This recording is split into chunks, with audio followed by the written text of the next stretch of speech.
Hi friends, ఈరోజు మన కొత్త కన్స్ట్రక్షన్ మనం ఇంట్లో పిల్లర్ గుంటల ఈ సైడ్ మనమే చేసినాము. దీనికి ఆనుకొని మళ్ళీ కొత్త ప్రాజెక్ట్ స్టార్ట్ చేసినాము. కాకపోతే పక్క పండి సెల్లార్ ఉండడం వల్ల మాకు చాలా అంటే చాలా ఇబ్బంది చేసింది. మేము ఒకటే రోజు 3 పిల్లర్లు నిలబెట్టడానికి మాకు ఒక డే మొత్తం కేటాయించింది. పిల్లర్ గుంట తోడిన వెంటనే పక్క పొంటి సెల్లార్ నుంచి నీళ్ళు రావడం స్టార్ట్ చేసినాయి. పిల్లర్ మ్యాట్ వేసి కూర్చోబెట్టి అంతసేపట్లో ఫుల్ వాటర్ వచ్చేసినాయి. దీన్ని తీసేయడానికి ఆయిల్ ఇంజన్ తీసుకొచ్చినాం ట్రాక్టర్ది. దీంతో ఈ వాటర్ అన్ని తీసేసి పుట్టింగ్ చేయడానికి ప్రయత్నించడం. ఈ పని జరిగే టైంలో మేము పిల్లర్ గుంటలు తీసి పెడితే వాటర్ వస్తాయనే ఉద్దేశంతో మేము ఆల్రెడీ పుట్టింగ్ చేసేందుకు అందరినీ రెడీ చేసి మేము సిద్ధం చేసాం అన్నమాట. జేసీబీని దగ్గర ఉంచుకొని ఈ పని అనేది చేయడం జరుగుతుంది. ఒక్క పిల్లర్ గుంట తవ్వి దానికి పుట్టింగ్ అయిపోయిన వెంటనే మరో పిల్లర్ గుంటకు పోయినాము. ఇవి అంతా రాగడి నేల అన్నమాట. పక్కపంటి సెల్లార్ నుంచి హోల్ పడింది. మాకు చాలా అంటే చాలా ఇబ్బంది చేసింది. చూడొచ్చు మీరే. తవ్వింది ఫస్ట్ టైం మంచిగా ఉంది. తర్వాత గుంటలు కూడడం స్టార్ట్ చేసినాయి. గుంటలు కూలి మాకు చాలా అంటే చాలా ఇబ్బంది చేసింది. మేము నడవడానికి కూడా ఇందులో ప్లేస్ లేదన్నమాట. మేము దగ్గర ఒక 10 ఫీట్ల లోతు తీసినాము. 10 ఫీట్ల లోతు నుంచి మేము పని స్టార్ట్ చేసినాము.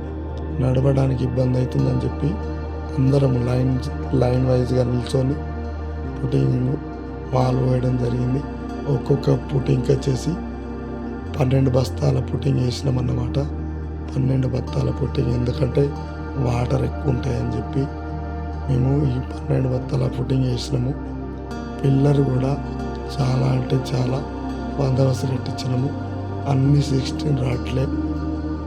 16 రాడ్లతో ఒక 1.5 ఫీట్ పిల్లరు డబల్ రింగ్ కట్టించడం జరిగింది.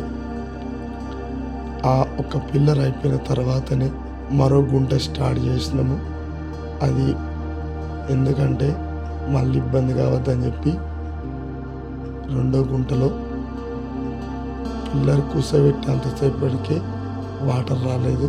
పిల్లర్ కూసబెట్టి మార్కింగ్ అయిపోయిన వెంటనే 5 నిమిషాలలో మళ్ళీ ఫుల్ వాటర్ వచ్చేసి మళ్ళీ ఆయిల్ ఇంజన్ పెట్టి మళ్ళీ వాటర్ తీసి మళ్ళీ మాల్ పోసడం జరిగింది. ఆ తర్వాత 3వ గుంట స్టార్ట్ చేసినాము. మాకు ఈ 3 గుంటలు పిల్లర్లు నిలబెట్టడానికి మాకు ఒక రోజు అంతా సమయం కేటాయించింది. ఈ 2 ఆ లాస్ట్ పిల్లర్ చాలా ఇబ్బంది పెట్టింది. దాని తర్వాత ఇది ఈ 3వ పిల్లరు చేసే వరకు సాయంత్రం 5 అయిందన్నమాట. ఇక లేట్ అవుతుందని చెప్పి ఆ పిల్లరు తవ్వి జేసీబీతోనే మేము పుట్టింగ్ చేయడం జరిగింది. 12 బత్తాల పుట్టింగ్ జేసీబీతోనే మొత్తం చేయడం జరిగింది. అందులో డోజర్లో మాల్ పోసి ఆ డోజర్ ద్వారా పిల్లర్ గుంటలో పడేటట్టు చేసినాము. ఎందుకంటే పని తొందర అవుతుందని చెప్పి ఆ విధంగా మేము నిర్ణయించుకొని చేయడం జరిగింది. మా పని ఎలా ఉంది, మా కష్టం ఈరోజు చాలా అంటే ఎన్నో బిల్డింగ్లను చేసుకుంటూ వస్తున్నా కానీ ఇంత ఘోరంగా మాకు ఎన్నడూ పని జరగలేదన్నమాట. అయినా ఎంత ఇబ్బంది అయినా మేము ముందుండి పని చేయడానికి సహకరిస్తాము. మా ఈ సైడ్కు 3 పిల్లర్స్ కంప్లీట్ చేయడానికి మాకు సాయంత్రం పట్టింది. ఇవి బాక్సులు పోసి ఆ తర్వాత మళ్ళీ ఇంకో సైడ్ కూడా 3 పిల్లర్లు చేయడం జరుగుతుంది. నాకు హెల్త్ ఇష్యూస్ వల్ల నా గొంతు పోయిందన్నమాట. అందుకోసమే ఇలా అయింది.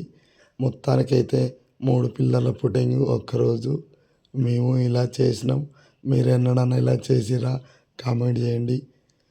ఇది దగ్గర ఒక 4 ఫీట్లు ఫస్టే మేము సెల్లార్ కొట్టించినాం. మొత్తానికైతే మా పుట్టింగ్ వేసి కంప్లీట్ అయింది. ఆ పక్క కూడా 3 పిల్లర్లు వస్తాయి. ఆ తర్వాత ఈ పక్క 3 బాక్సులు పోస్తామన్నమాట.